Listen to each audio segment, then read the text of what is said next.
hello to anyone who's listening and welcome back to another episode of the Tell Talks podcast. I'm one of Tell's producers. My name's Jess and I'm joined by the lovely girls from Paper for Water. Do you want to introduce yourself, ladies? Thank you for coming. Thank you. My name is Isabel and my name is Catherine. Yes. And I just graduated high school and I'm a sophomore going into my junior year. Yes. Right, lovely. So do you want to explain how old you are? Because for English people... Oh yeah, I forgot. I'm 18. And I'm 16. I forget that years are different. Yeah. So you hear all these terms on like TV programs and stuff, and I'm like, that means nothing to me. You could be 12 or you could be 25. Like it could be anything. Exactly. Yes. So do you want to explain a bit to our listeners about what Paper for Water is? Sure. So Paper for Water is a non-profit organization that my older sister and I started when we were 5 and 8. And what we do is we make origami ornaments. We actually have a bunch behind us here on the shelf. Here, I'll bring it closer to the camera. We exchange them for donations, and all the proceeds go to fund water projects around the world. Perfect. And kind of, how did this come about? So because obviously you're both so young, it's amazing that you've been able to set something like this up. But how did you come to set it all up, and what was kind of the inspiration behind it? Like, what's the story of Paper for Water? So our parents raised us to volunteer on a regular basis. We would go to soup kitchens and homeless shelters and go volunteer at a nursing home. And so I don't even remember not volunteering. And so Paper for Water is actually the third project we've done. It just lasted the longest. The first two were really short, but my dad would make a craft with us, and then we would sell it at a local coffee shop, and we would donate the proceeds to a charity. And so we learned about the water crisis from a good friend of ours, and we had just learned how to fold origami, and we thought, oh, this is perfect. This is a perfect opportunity to do another project. It'll be 1 month long. We will just have some fun, do some good, and then move on to the next thing. No. Now it's been over 10 years and we're still going. So it's just kind of, the way we've lived our whole lives, and it's just been a continuation of the way our parents raised us. Oh, it's amazing. It's fantastic. And I was looking on your website as well. Do you want to talk a bit about the installations you've done, like with the butterflies in the mall and everything? Do you want to talk a bit about, like, did you get approached for that, or did you go to them and say, this is what we offer? Like, how did that happen? Yeah. So the installations are kind of like my babies. Yeah, I was like, this is definitely an Isabel question. I love doing them. But so the huge one that you probably saw on our website with the rainbow butterflies, we were actually approached by a mall here in Dallas, and they came to us and they were like, we want to do something with origami above our ice skating rink. And this is a 4-story space. It's huge. And so we had a little meeting with them, and we were talking about ideas, and then the woman was like, do you want to go see the space? So we walked down the mall, and we look at the huge space, and my mother was like, well, this isn't going to work. And I was like, yes. At that point, I was fabulous. Like, we need to walk out. There's no way. It was massive. It was like a huge ice skating rink, and then like floors leading. I was like, Mom, there's no way we can fill that. Yes, but my creativity goes beyond reason, and I said, we're definitely doing this. And we probably spent 4 or 5 months working on this project. It was 1,000 volunteer hours. We had no idea what we were doing. We had never done this before. We were just making it up as we went. But yeah, so that was kind of our first foray into installations, and then we did one at a local art museum. We do a lot of corporate stuff. So, a company will give us a large donation and we'll either do like their Christmas tree, or we will do something for their office. So that's my favorite thing to do. It is amazing. Like, looking at it, it's like a proper spectacle, like you say. Like, for viewers at home or listeners at home, get on the website and have a look. Because the shame of it as well is that all the marketing for this podcast, all the photos are in black and white. So I was like, oh god. Oh, yeah, man. So we'll sort something out with our editor. We'll flash up some pictures. Hi Scott, if you're listening.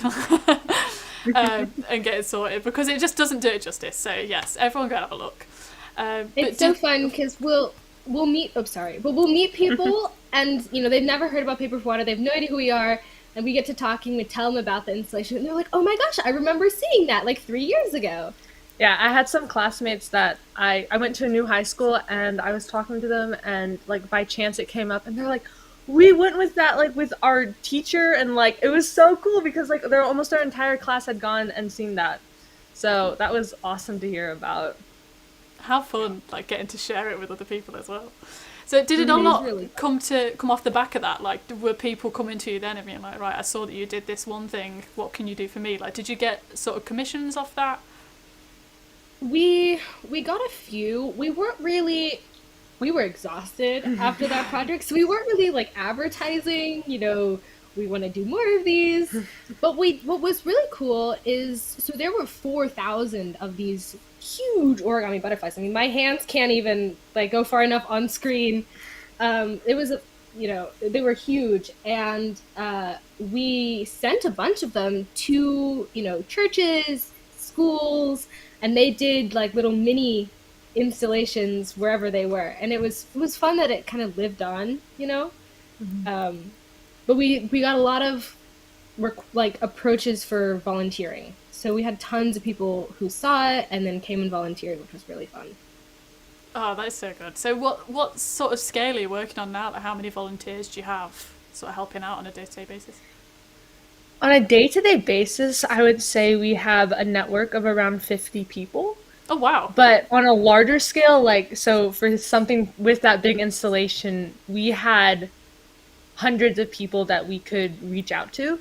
And it's not like somebody that like is going to volunteer maybe on a weekly basis, but usually on a monthly basis, we have, when it's not COVID, we have big folding parties and we get around 150 people in there folding origami with us. So we have a fairly large reach, and then in desperate times, we have an even bigger reach. So, Yeah, we've had people from all over the world fold for us and just mail us packages of origami. But COVID was not great for, volunteers because you can't get together and fold. So we're just sort of slowly trying to build that back. Mm-hmm. Yeah, definitely. So in the near future, where are you hoping that it's going to go? I'm hoping that it's going to kind of bounce back to normal, where we have our monthly folding parties. I really miss those because it is more fun to do it together with lots of people. So I'm hoping that that'll eventually come back once the numbers kind of start heading the other way. As far as the organization at large, we actually have next week a strategic planning meeting to talk about where we see this going in the next 5 to 10 years. Because we're both going off to college. I'm going this fall. And so it's going to be a huge change because I'm going, out of state. I won't be able to do day-to-day stuff. And so we're really hoping to hire some more staff and help the organization become self-sustainable because we don't want this to end. I think it's doing too much good in the world to just shut down just because we're gone.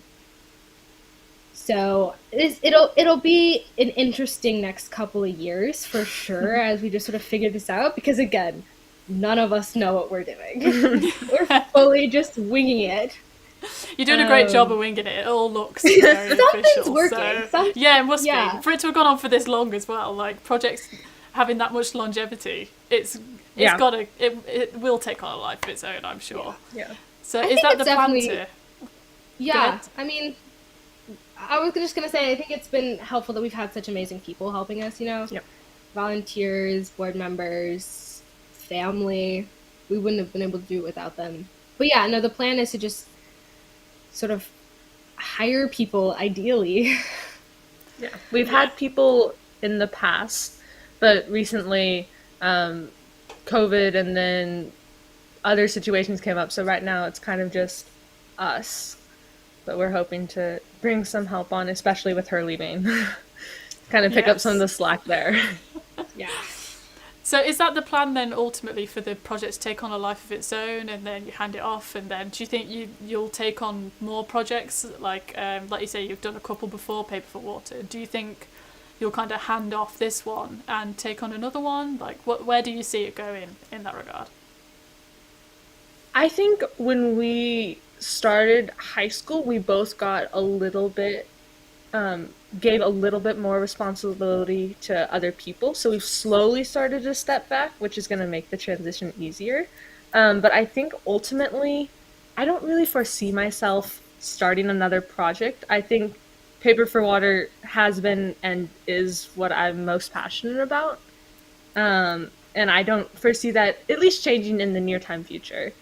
So I think Yeah. always, staying involved, even if it's at a distance, helping to grow and further this project. And I think part of that is because as far as, charities go, clean water is like the basis of everything. There's no point in having a food nonprofit in an area if they don't have water, because, water is the most basic necessity. And so if you don't address that first, there's no point in doing anything else. So I think it's, I don't know if I want to work in nonprofit as a career, but I will definitely always be volunteering. And I think Paper for Water will be my main place that I volunteer. But I kind of don't think we're going to go and start another project. I don't know if I have it in me. Yeah, I was gonna say it's And I also think we got so lucky. Like, just all the stars aligned. Yeah. And it was just sort of a magical thing that it took off the way it did. And to repeat that, well, we've talked to people and they're like, what would you say to someone starting their own organization, or how would you start another one? And we're like, honestly, I feel like it was just this crazy thing that snowballed out of control and it wasn't planned. certainly wasn't intentional. It was very impromptu in the moment. So I think it's a pretty Yeah. special thing that we have going on here. As far as nonprofits that we start, I think this is going to be it. Yeah. So was there a moment in the early stages then where you started to feel like, oh god, like something's really happening here? Like, was there a turning point that you can sort of pinpoint? There were definitely a couple. There was definitely a couple. I think the very first one was the first day of doing this. We originally, it was a 1 month project, and over that 1 month time period, we were planning on raising $500 to $1,000. And then the first day that we took donations, we raised almost $800. Oh wow. And so, overachieving our goal on the first day, I think that was like a big, like, wow, like this might be something that we can, actually raise a lot of money with and take somewhere. And then I think the next one was, So the second one was right after that. We got approached by a local company who offered to have a matching donation. So, they said whatever you raise, we'll match that. And that was huge. We ended up, because of that, we were able to fund an entire water project, which was definitely not what we had set out to do. But we were able to achieve that and actually overfund it. So then we were like, well, we have more money, let's do another one. And so then that's kind of how it continued from there. And then about a year later, I set a wholly unreasonable goal. she was crazy again. Of wanting to raise $50,000 in about 4 months. And up till then, for basically a year, we'd only raised about $10,000. And my parents were like, "You're insane." I We thought she can't was do insane. this." I thought she was a little crazy. But we did, and we had gotten another matching donation, so we ended up raising $100,000 in those 4 months, and that was definitely a moment of, That was oh, crazy. this is something special. This is, we're doing so much more than we ever anticipated. We have so many more people involved, and the realization that like other people care about this just as much as we do. Our volunteers are just so involved and so caring, and this is just as much their project as it is ours. We're the faces, and we're the ones who go on TV, but they're the ones who are like making it happen. And so Yeah. that was definitely a special moment of like, wow. definitely when we got our first volunteers, it was like a big aha moment because up until then it had just been our family. We had been working away because on average each ornament takes about an hour to make. So they're pretty time intensive things. And up until that point we were like hadn't even considered the idea that people would want to volunteer and do it with us. So I think for me that was the biggest turning point. Like understanding that it didn't have to just be us and we could rope other people in who cared about it just as much as us. Yeah, definitely. It's so good that it's took off like that as well. Is it? It must be weird then having staff. Like obviously it started just you two, and now you're in the position where it's like we employ people. It's so funny. Yeah, we've had a couple people rotate through, but one time we were like kind of directing an interview with a couple candidates, and this person came in and they were directing a lot of their answers towards my parents because my parents were in there, we were in there, we had another person in there. And at some point my parents were like, direct your answers towards the people you're really going to be taking direction from and who you're working for. Which was, I thought that was really funny. But it's kind of cool to get that experience because I know that a lot of kids, running a board meeting, running a meeting, giving presentations, speeches, stuff like that, and also going through the hiring process is an invaluable experience, I think. And it is funny though, because obviously all of our employees are adults. Like I just went to one of our employees' wedding. She's just getting married and I'm like, 18 over here, God, but also like, your boss. It can be kind of weird, but it's so fun too because we obviously very intentionally hire people who are like good with kids and like okay with like a teenager being like, here's what we're doing. And so we've really had very few problems with, close volunteers and employees being like, this is weird. So, but it's been an experience to say the least. For sure. So would you say it's been sort of, being two young women starting this whole thing and suddenly being like CEOs and stuff, would you say it has been sort of overwhelmingly positive or? Yeah. I'd say for sure it's been incredibly empowering. I think especially when we were really young, it was awesome because we were a big wow factor. I almost missed that. I think it's impressive now because of how long we've been doing it and, our impact and how many people we've reached. But it used to be impressive because of how young we were. And it was super cool to, be a 6-year-old speaking at the United Nations in front of a big crowd or something, something like that. One of the many things we did. So I thought it gave us a lot of confidence. Yeah, confidence was huge for that because we were both to be super so shy. Like really like scared of talking to people. Yeah. Like I wouldn't want to go up to a potential donor or I'd be like and now we're like, please give us your money, sir. So it's definitely built up a lot of confidence. Mm-hmm. But I will say because obviously being cynical is easy and it's so easy to be like people are not going to take you seriously as both a woman and a child, but I think we got lucky because in the beginning it was like, oh my gosh, you're so cute, I want to talk to you because you're an adorable child doing something impressive, and now it's like I will talk to you and I will make you listen to me because I know I have something important to say. And so I think because we've had so long to develop that level of confidence, we're able to stand up for ourselves and make ourselves heard, even if people are, and for the most part, everyone's very willing to listen. But if we ever have someone, questioning us, we're able to just, speak for ourselves. Don't mind the coffee machine you can hear in the background, by the way. Thanks a bunch for that. It sounds like a drill. I'm just saying, like, that's not the computer blowing up, is it? No. That was my first thought. We'll edit this out. I was like, oh no, is someone's computer about to explode? No, we'll edit this out. Cheers, Andrew.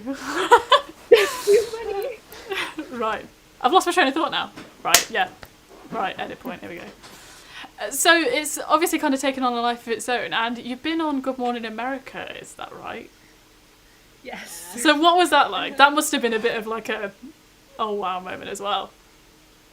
I think we've basically grown up doing interviews and Being on TV, being like in the newspaper. So it's not quite desensitized us because it's still like incredible, but I think it has removed a lot of the nervousness about being on like national television.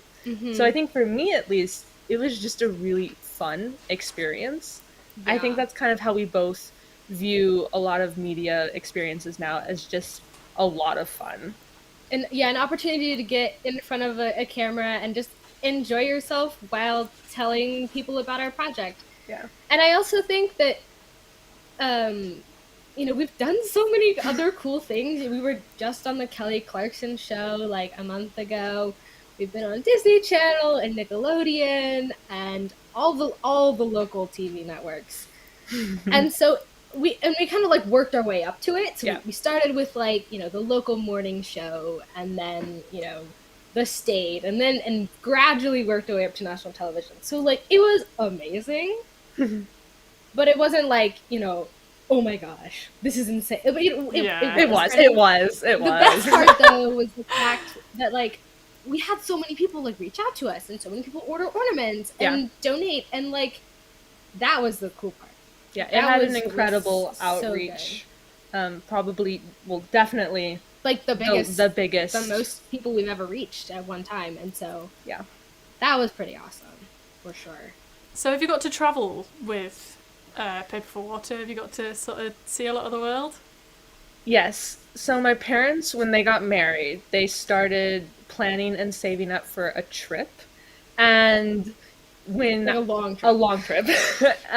So when I was in 5th grade and Isabel was in 7th grade, and then we have a little sister, they took us out of school, and for 8 months, we traveled around the world.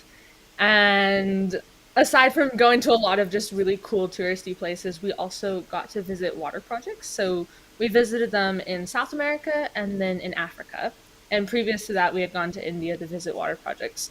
So we've been incredibly lucky that we've gotten to see firsthand our impact. And It's an insane experience because you see pictures of it. Yeah. And we've seen videos that other people have taken of the projects, but then you go and you meet the people. And so the first time we visited a project was in India, and this was in, I think, like 2014. So we hadn't been doing it for very long, and we were actually considering, we were at a place where we could have, called it quits and Yep. and moved on to the next project. We went and visited a well, like the wells, and we couldn't stop. You see the people and they're happy and they're healthy and kids are in school, and you can't stop after that. You have to keep going because you want everyone else to have that same resource and the opportunity to get an education. And it is truly life-changing to see that in person. So having seen so much of the world, is there anywhere that sticks out at you? Like if you had to choose one of these places to live, where would you pick? oh, that's a new question. Usually it's a favorite place. I But thought where about you it, but gonna no, live? like where are you going to put down roots? Yeah. Yeah. Oh, I have to So- think about that. I have a couple of places, and they're not places that we've done wells. They're places we've just gone for vacation. That's fine. I accept that as an answer. Yeah. So, top choice is probably Japan, because we actually. Right. So the reason we do origami is because we're quarter Japanese. My dad's half Japanese, and so our grandma, who is from Japan, is the one that taught my dad, who then taught us. So we have tons of family over there. So we go when it's not COVID, usually like every other year, to go visit family, and so I would live there, 100%. And then the other place that I would love to live is South Africa. Oh, I was gonna say that. She stole it. Now I have to think of something else. You can say the just so same answer, gorgeous. that's fine. Yeah, it's just beautiful. It's there. it's stunningly beautiful. The food is great. The people are great. Speak English. That's a big plus. Yeah. Neither of Yeah. us really are good on the foreign language. We've front. tried. We spent almost 3 months in South America, and Picked up a lot of Spanish. she did. I didn't. I've also taken Spanish in school, and I'm still. It's bad. But we I'm just like I can't. It's we went to like a very old fashioned school when we were younger, yeah. and the only language they taught was Latin. So we know Oh Latin. no way! But Latin's not useless helpful. anyway. Helpful, Like that's an and- Yeah. obsolete language. What is the point? Yeah, and they said, it'll help you learn Spanish and all the Romance languages, but here I am, completely struggling in school Spanish. So, Oh, we But got the option definitely Spanish South or French. So Yeah. Yeah. Yeah. I think if I was gonna learn a language, I would love to learn German. really, I don't know why? why. that sounds I don't hard. know why. No. I don't know why. But like, I'm in choir, and we sing a lot in German, and it's so fun. Like, it's difficult because the pronunciation's strange, but it's so Yeah. fun. I don't know why, but I love it. I'd probably go with Italian, because it's like almost like Spanish, but it sounds cooler. Yeah, like the So- cousin of Spanish. Yeah. Exactly. Yeah. Do you Not speak far. any foreign languages? I grew up speaking a bit of Spanish. I have no Spanish heritage or anything, but my dad speaks Spanish, French, and German. Oh my Wow. gosh. Yeah, Wow. and I studied That's Spanish impressive. at school. Not like fluently, but he works out Right. there, so like enough to get by. And if we Yeah, went yeah. on holidays to like France or Spain or anything, he would say to the people, because of course they must see like English tourists all the time, and they would speak in English to us, and my dad would be like, no, speak to me in Spanish or French.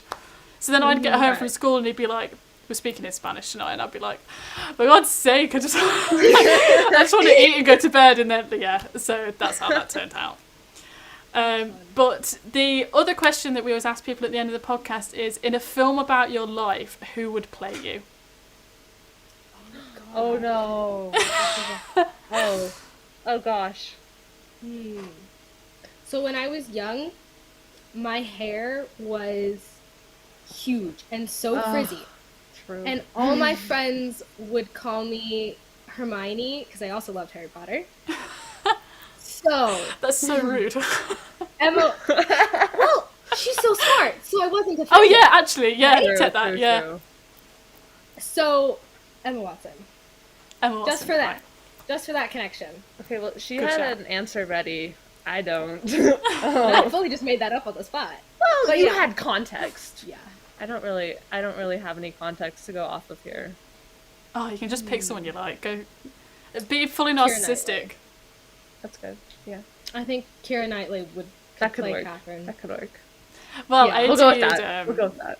I interviewed Gitamo Johansson. She made a very good point that you either have to be a little bit conceited and pick someone who's really good looking, or a little bit self-deprecating. So there's no in between. So you may as well just fully go for it and just pick a really Might as good well looking. full sun. Yeah. Yes, yeah.